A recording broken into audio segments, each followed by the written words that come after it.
What a wild week it's been. How convenient, too. One day after that Devin Archer testimony saying, the big guy was on the phone there 20 times with the business associates of hunters. Boom, there you go, Trump indictment.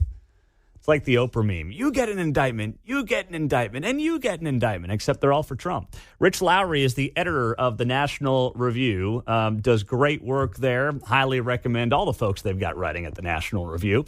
He joins us on KCMO. Rich, this week, how would you summarize it from a political perspective, what we've seen play out this week in D.C.? Another great week for Trump in terms of winning the nomination. You know, whenever these indictments come down, just everyone else disappears. They become sub players. Maybe they already were that in a play featuring Donald Trump, and the only reason anyone pays attention to him is what they're saying about Donald Trump. So that's good for Trump. And when these indictments are weak, any indictment's good for Trump politically, at least in the primary. When they're weak, they're especially good. I thought the documents one was strong. The Bragg one, of course, was ridiculous, and this is much closer to Bragg than it is to the classified documents one. So that underlines Trump's argument that this is a two-tiered system of justice. Now, this all may hurt him in a general, and it's very curious. The timing of all this has been pointed out. You know, they come in with the indictments during the nomination season, then they desperately want to have them happen, next year as early as possible, hoping, I think, to get a convicted felon label on him and assume that'll hurt him running in the general. Well, do you buy into this notion? We had on our Missouri U.S. Senator Josh Hawley yesterday to react to this, and he's not of the belief that Democrats are doing this to Trump to try to get him in the nomination, knowing that he might be the best bet for them to win. He thinks that's giving the Democrats too much credit. Do you think that's part of the political game plan here, or no? The way I think about it is, let's say it just had been clearly established such that everyone understands that indicting Trump would help him beat Joe Biden next November, assuming he's a nominee. That we all knew that. It was clear right in front of our eyes. Would Merrick Garland not find a way to forbear? Would he not look at this latest indictment and say, the fraud stuff, maybe, but that's kind of an adventurous legal theory. His state of mind, maybe he's knowingly lying, but it's really hard to establish that. Maybe we just better stand down on this one. I think he would. So is it like the major motivation? Probably not. I mean, they want him to go to jail. They think he's a criminal. All that is foremost. I agree with Senator Hawley on that. But I think this is playing at least in the background. Now, you wrote a piece, Rich Lowry, editor of the National Review, and no one's ever going to accuse you of being Mr. MAGA man flamethrower. But you wrote a piece saying, of course, Trump can win a general election. For those who didn't have a chance to read it yet, take us through why you think, despite all these indictments and the legal woes that are going to be in play next year and the money it's going to take to fund those, why you believe Trump can still win a general. So let's first of all, stipulate for the sake of argument that let's say the odds are really against him. So Joe Biden 70% chance and a Donald Trump 30% chance. I don't know whether you're a baseball fan, but anyone who's a baseball fan, even though the Royals knows that, if someone's hitting 300, they're a good hitter, and they have about a 30% chance of getting a hit on any given at bat. If it happens, you're not shocked, right? Yeah. You kind of expect it. And I think, the odds might be higher for Trump than that, but Biden is incredibly weak. A couple reputable polls recently, including New York Times, has his approval rating at 39%. The strong disapprove number is really high, including among independents, and 68% of people, according to the latest NBC News poll, say they have concerns about his physical and mental ability to do the job. And that number has gone higher the last 2 years. It's going to go higher. So he's incredibly weak. He could, I'm not wishing it on him, he could have a terrible fall at any time. A real smoking gun could emerge in the scandal stuff. The economy looks like, it looks soft landing-ish now. Maybe it takes a turn for the worse the next year and a half. So there are enormous risks associated with Biden. Now, there are huge downsides to Trump as well. Obviously, he's just as unpopular as Biden. But people tend to say, oh, there's no way, given everything that's happened since the 2020 election, that Trump is going to gain one more persuadable voter. That might be right. But are we as confident saying since the 2020 election there's nothing that Joe Biden has done to lose any voters? Mm-hmm. that I think is ridiculous. And, maybe they're not going to go over to Trump, but maybe they're not going to show up. And just the same way that Republicans, I think, betrayed Trump as this electoral juggernaut to see, won a really kind of lucky, narrow victory against Hillary Clinton. The Democrats are doing the same thing with Biden.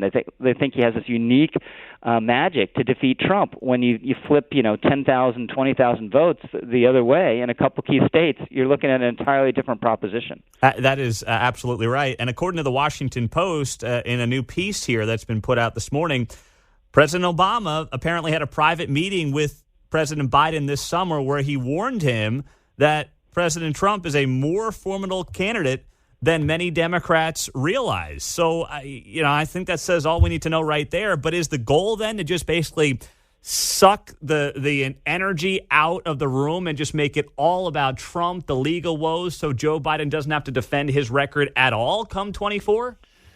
Yeah, so they're going to put an accent on, and again, maybe this is all inadvertent. I think it's part of the motivation, but we're going to be talking, depending on when these trials get going, we're going to be talking about Stormy Daniels. We're going to be talking about what Trump did with classified documents. We're going to be talking about January 6th. And I don't think, January 6th is a huge voting issue for people, but the average voter didn't like what happened. And it's not going to be good for Trump for them to be reminded of that. And, it's going to be a suck on resources. We learned this week that, Trump's PAC or super PAC is basically broke because all it's been doing is spending money on legal fees, and there have been a lot of them. Mm-hmm. And that's just the beginning. And, potentially he's going to have to be sitting in courtrooms a lot. So if he gets convicted of something, it's going to be a big deal. On the other hand, Access Hollywood was a big deal. Other things have been a big deal. Our news cycle absorbs stuff really easily. And, if the economy's bad or soft, that's going to be the most important issue, and people could be willing to look past anything that's happened in a courtroom. Rich Lowry, editor of the National Review. So, Rich, do you think the thing that'll hurt Biden the most are his policy initiatives or the alleged corruption that is continuing to unravel around him? I think it's a policy, especially, again, if the economy is soft. The economy is probably, I don't want to be overly reductive, but this tends to be true in American politics, right? Mm-hmm. If it's a good economy, it doesn't matter. It doesn't matter if Trump's running against him, DeSantis, Tim Scott, whatever, incumbent with a good economy, he's probably going to win. If it's a bad or soft economy, well, then everything's up for grabs and he's very vulnerable. But I think over and above the scandal stuff, what's hurting him is the physical and mental ability. People are just freaked out. The media doesn't talk about it very much, talk about it a little bit, but we can all see it. When the President of the United States is mumbling and falling asleep while he's talking, while he himself is talking to the President of Israel in the Oval Office, that's, I'm getting a little older. My blinks will get a little longer when someone's droning on, and maybe I'll begin to feel that pull. But while you're talking, it's a whole different order. The thing now where they have him going up to the shorter steps of the Air Force One, which I wholly endorse. I think the bigger steps are literally a threat to his life now, but that tells you a lot right there. And it could be in a year's time he needs a walker to get around. How's that going to play? So yeah. I think that's the bigger drag. Last thing, Rich, the Ron DeSantis campaign appears to have really flamed out. Now there's still a lot of time. He's hammering, of course, Iowa and New Hampshire. But what has gone wrong for Ron DeSantis? Did he lean into the culture stuff too much? Is it something else? And is there any way to get it back? Yeah, so I think the main thing is he's running against Donald Trump. And I know that seems like a stupid thing to say.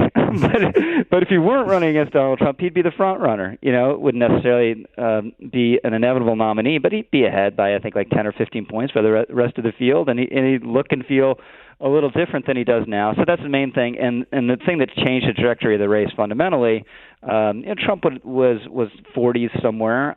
Then he got indicted by Bragg. Then he went above 50, and that's where he's been ever since. So that was the main thing, and DeSantis had nothing to do with that. But there's no doubt he's proven, he's not an electric campaigner. The campaign has been poorly run. I don't think that the cultural stuff has hurt him per se, but I think he hasn't really had a broad message about what he would do as president. I mean, you can rip up the DEI bureaucracy in the federal government, which would be fantastic. Let's do it. With one executive order, then what happens? Then what are you going to do? There's this economy, there's national security, and he hasn't really addressed those. So it's been bad. The odds have gotten longer, but there's still be twists and turns in this thing. I think, it's possible maybe it just stays this way and Trump wins by 30 or 40 points. I think we'll probably see something happen before Iowa, though. Last thing. Will Trump show up to the debate on August 23rd, Rich Lowry? I think he won't. Okay. Apparently it's up for grabs. There's a story that Fox executives were working him at Bedminster this week. I just think, if it hurts him, he's got some room to be heard, and he can show up to all the rest. There'll be more. And if he doesn't show up, all the focus is on DeSantis. Everyone's going to be shooting at DeSantis. The storyline will be, wow, your campaign is really terrible. Why did that happen? And then Chris Christie will be bringing a sledgehammer. So if I were Trump, that's what I'd let them be scorpions in a bottle. There you go. Rich Lowry, always good to have him on, editor of the National Review. They're doing great work there. Thank you so much, Rich. We appreciate you. Hey, thanks. And sorry for the jab about the Royals. Oh, no, it's still totally one of my favorite franchises. I'm a Yankee fan, but I respect the Royals. When you said no one's ever hit over 300, or you mentioned the 300 line, I'm thinking, well, Royals fans don't know 300 batters right now. It's tough sledding. Neither do the Yankees. So. Touche, Rich. Thanks so much. All right. That's care. well done. Rich Lowry on KCMO Talk Radio.